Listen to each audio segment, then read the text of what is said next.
President रहा हूं और हम लोग अपनी संस्था जो है am analytics enlightening the world private limited, इस संस्था के अंतर्गत हम लोग डेटा साइंस पद्धति पर काम करते हैं।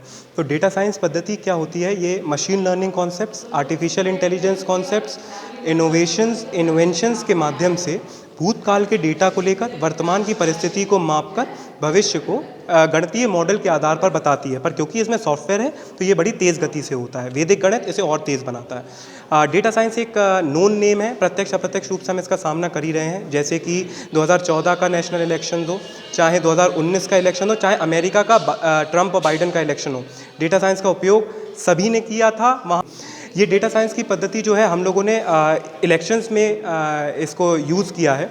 ये कई सेक्टर्स में यूज़ होती है, चाहे वो हेल्थ केयर हो, फार्मिंग हो, वेदर हो, स्टॉक्स हो, मार्केट्स हो, बिजनेसेस हो, फोरकास्ट हो, किसी भी प्रकार का व्यक्तिगत रूप में भी यूज़ होती है सभी सेक्टर्स में।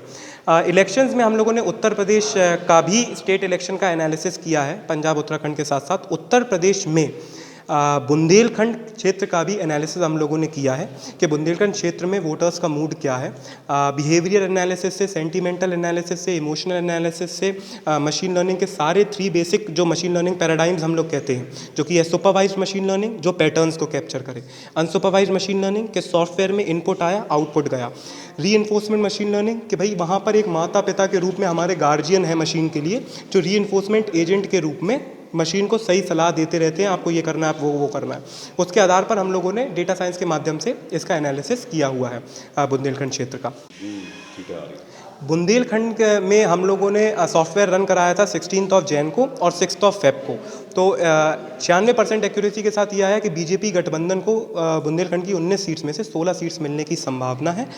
1 से 3 सीट्स जो हैं उसमें कड़ा कंपटीशन है। 3 सीट्स में वो कहीं पर भी टिल्ट हो सकती हैं, लेकिन 6 फरवरी तक वहाँ पर कड़ा कंपटीशन था। वहाँ पर ओवरऑल यूपी में भाजपा गठबंधन को हम लोग मीडियन फिगर लेते हैं, तकरीबन 240 सीट्स आएंगी। ये 96% एक्यूरेसी के साथ आया है और 240 औसतन सीट्स हैं और सपा गठबंधन को 112 औसतन आई हैं। इसमें +10 -10 चलता ही है क्योंकि वो पेंडुलम के रूप में आंसर्स आते हैं। और बाकी बसपा को जो 22 सीट्स आ रही थी 16 जनवरी को, 22 से 26, क्योंकि जब आप पैटर्न कैप्चर करते हैं तो आपको लगता है कि अंत में रेस करेगा, इनका कैंपेन रेस करेगा ये, क्योंकि सारा पैटर्न कैप्चर करता है। इनका कैंपेन रेस करा ही नहीं, तो 6 फेब में उसमें -10 दर्शाने लगा था सॉफ्टवेयर, तो ये जो कि 12 तक डिप कर रहा था। कांग्रेस की 7 सीट्स आने का अनुमान है, अन्य बाकी अन्य को जाएगा। मोमेडन एम फैक्टर जो है वो बड़ा देखने दिलचस्प है उत्तर प्रदेश में, क्योंकि जब अधिकतम वोट मोमेडन भले ही समाजवादी पार्टी को मिल रहा है, लेकिन AIMIM के ओवैसी जी 20% वोट मुस्लिम्स के काट रहे हैं, जो कि बसपा को मिलने वाले मुस्लिम प्रतिशत वोट से ज़्यादा है। इसका इम्पैक्ट पूरे उत्तर प्रदेश में पड़ रहा है। तो IIT मद्रास का स्टूडेंट हूँ और ये कॉन्सेप्ट जो है हम लोग बिजनेस के लिए, मार्केट्स के लिए, हम लोग की कंपनी डेटा को एक सर्वर से लेके दूसरे सर्वर पर एक पाइपलाइन के माध्यम से लाते हैं, जिसको हम लोग बोलते हैं डेटा पाइपलाइन। जैसे ही डेटा इस सॉफ्टवेयर में आता है, इसकी गणितीय इक्वेशन बनती है। गणितीय इक्वेशंस के अंतर्गत फिर ये परिणाम बताता है। इसका प्रोसीजर ये है, अलग अलग क्षेत्रों में इसका यूज है, चाहे वो हेल्थ केयर हो, चाहे बिजनेस हो, चाहे मार्केट हो, खेती हो, वेदर फोरकास्ट, स्टॉक्स, सभी क्षेत्रों में इनका यूज है। खेल जगत में भी इसका उपयोग बहुत होता है, आजकल राजस्थान रॉयल्स भी ये कर रहे हैं। लेकिन इसका उपयोग इलेक्शंस के लिए भी हम लोगों ने किया था। यही इक्वेशन का यूज, यही प्रोग्राम सॉफ्टवेयर का यूज बिहार के इलेक्शंस में भी हुआ, बंगाल के इलेक्शंस में भी हुआ, 2014 के सेंट्रल इलेक्शन से ये हो रहा है। तो इस बार हम लोग की जो हमारी टीम है, हम लोग 27 मेंबर्स हैं, जो जिन कंपनी में हम काम करते थे, अब हम उनको आउटसोर्स कर रहे हैं। इलेक्शंस का किया हम लोगों ने 3 राज्यों का किया, उत्तर प्रदेश, उत्तराखंड और जो है उत्तर प्रदेश उत्तराखंड में हम लोगों ने कुछ प्राप्त किया। उत्तर प्रदेश में क्योंकि 403 सीट है तो इसका बड़ा डिटेल एनालिसिस हुआ है, पंजाब का एनालिसिस हुआ है।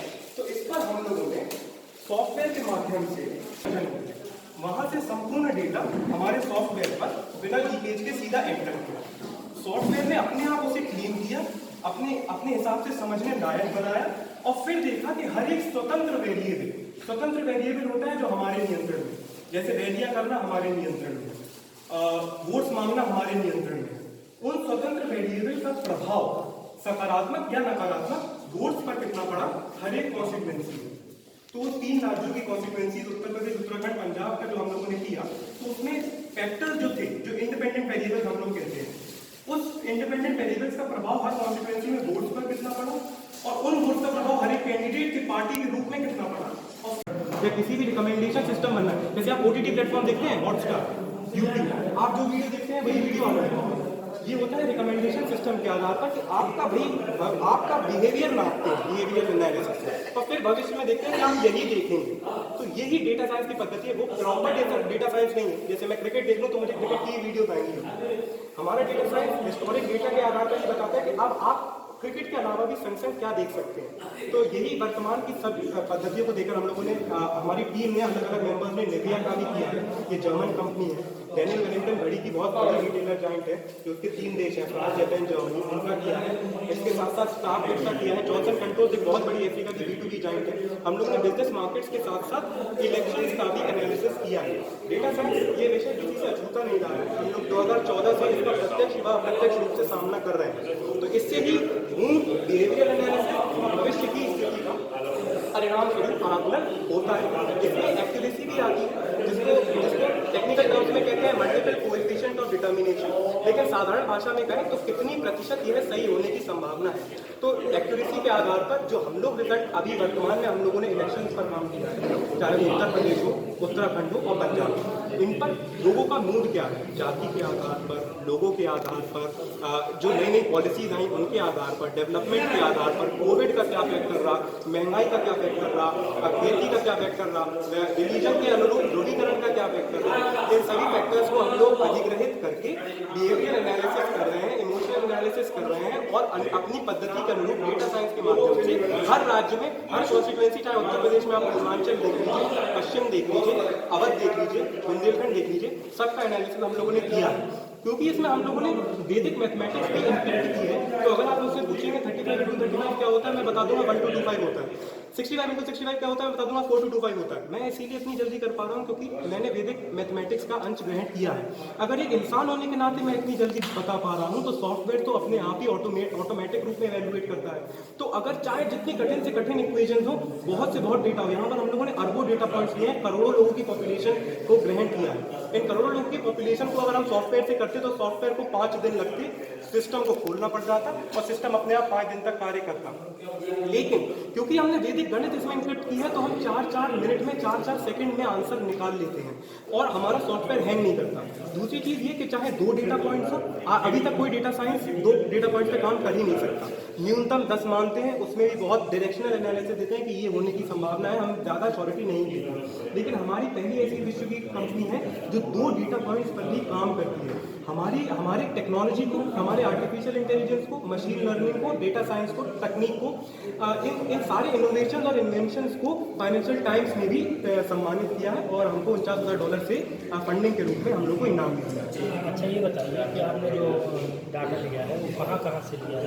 डेटा हमारा जो है इलेक्शन, जितना भी पब्लिकली अवेलेबल डेटा है वो हम लोगों ने लिया है। तो चाहे वो इलेक्शन कमीशन की साइट हो, चाहे census.up.gov.in हो, up.gov.in की चाहे जो टीवी वेबसाइट पे जितना भी स्टैटिस्टिकल डेटा है और statista.com ऐसी तकरीबन 6 या 7 वेबसाइट से हम लोगों ने डेटा अपने सर्वर पे लिया है डेटा पाइपलाइन के माध्यम से। अच्छा, एक चीज़ और बता दीजिए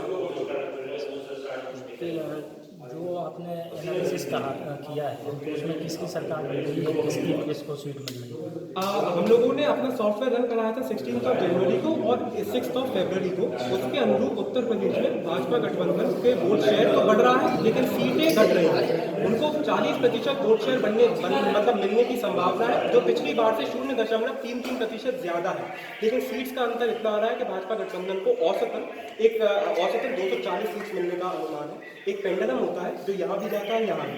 तो न्यूनतम से अधिकतम तक औसतन कितना है? 240 आया। समाजवादी पार्टी के गठबंधन को 112 औसत आया था और इसमें जो है उनको अधिकतम सीटें पश्चिम से मिल रही हैं।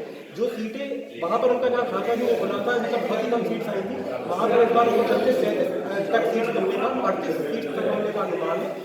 पूर्वांचल में जहाँ 102 सीट्स होती हैं तो औसतन बीजेपी प्लस को 50 सीट्स मिलने का अनुमान है, समाजवादी पार्टी गठबंधन को 38 सीट्स मिलने का अनुमान है, बसपा को 3 से 7 सीट्स मिलने का अनुमान है और बाकी अन्य को जा रही है। बुंदेलखंड में 19 सीट्स, अगर 6 फरवरी का डेटा माना तो बुंदेलखंड से 16 सीट बीजेपी प्लस को मिलेगी। और बाकी किसी समाजवादी पार्टी की गठबंधन। धन्यवाद।